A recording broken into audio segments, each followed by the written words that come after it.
I would ask your buyer how well they know the real estate market.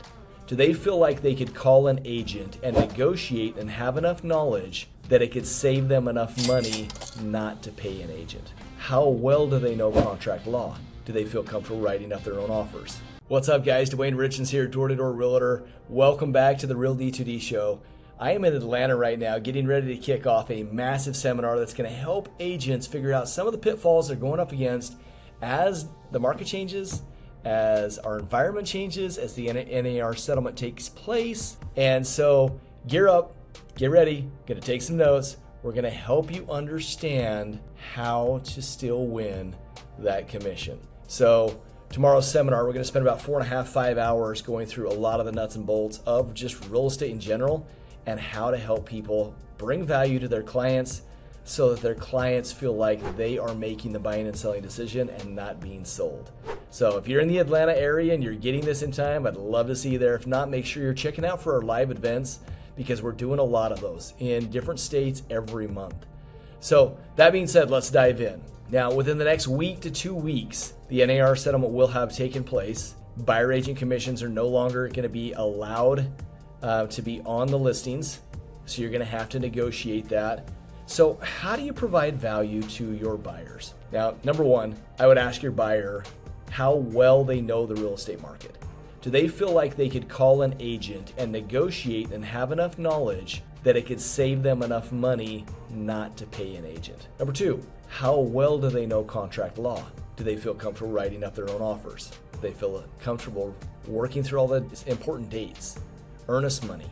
How fast they need to have earnest money turned in once they have an accepted offer. You know, how many things do they not know, and are they aware of it? Or are they only thinking about commissions? I don't want to pay a buyer's agent if I don't have to.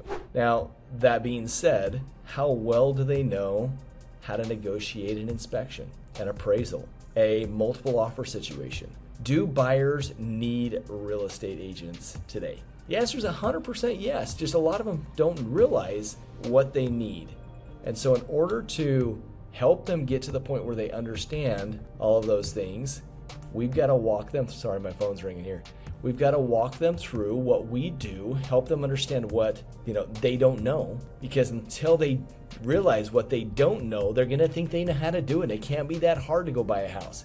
It can't be that hard to write an offer, to find the house they want, to get in and see showings. That's another thing. How is that going to work out? Are you going to call and schedule your own showings? Are you going to show all of your cards when you find a house you like? Who's going to help you through the buying process with a lender? These are all important things to ask. Now, in reality, if the seller's still paying for the listing agent, how much is that 3% typically cost? In your market, figure out your average purchase price. If it's $15,000, let's say your average purchase price is $500,000.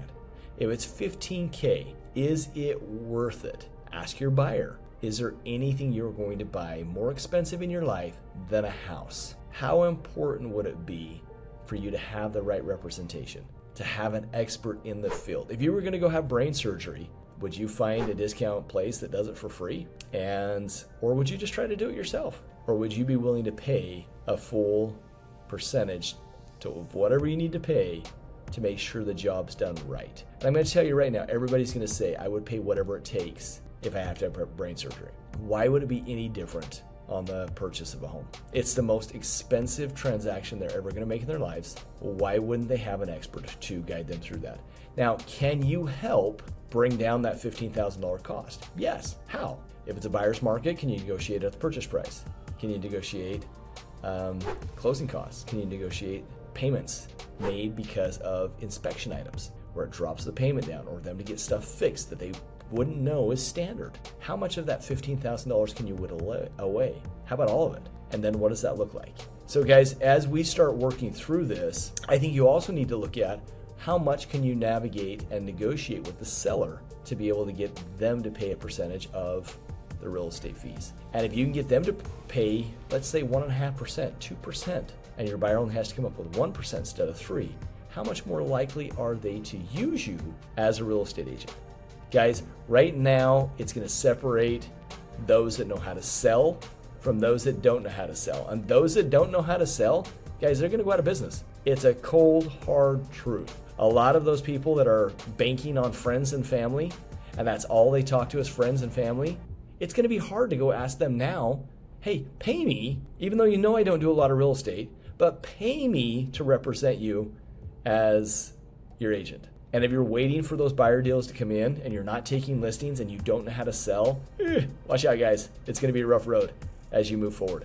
But if you can figure out how to sell, you can figure out how to question-based sell, and you can figure out how to negotiate your own commission, you will do very well in this market, because a lot of agents will be leaving the market, and the select few, I'm saying the top 5% of those agents out there that actually know how to sell and work clients and help them understand and guide them through a process, that is where you're going to get to be the top agent. So that being said, make sure that you're one of those people. And if you don't have the training, get with someone now.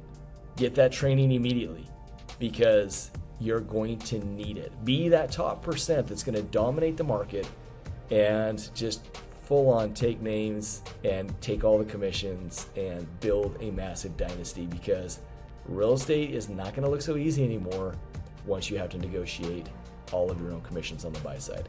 A lot of people get into real estate and think, oh yeah, sweet, I can just have people want to use me and they don't have to pay anything for me, and I don't have to be that good, I just have to be friends with people. That's all changing, folks. That's all changing. So reach out to us with any questions. We've got a whole script that we've built. We're doing a lot of role plays on this right now in our groups, and we can help you make sure that you're navigating this correctly. I've already had experiences with it on a duplex where I had an agent, a listing agent, that only did a 3% list, and they were offering 0% BAC. And I went in and negotiated 2% out of the seller, and I got my client to pay 1% from the buyer side. Fabulous deal, worked out great. I got my 3%, and we continue to move forward. That's how you're gonna have to get, guys. And if the seller will not pay it, you got to get your buyer to pay it, because we don't work for free. And you know how to negotiate, and you're a good enough salesperson that you can get those commissions to be paid. So reach out to us. Look forward to helping you. 801-243-4544. Thanks for being on today.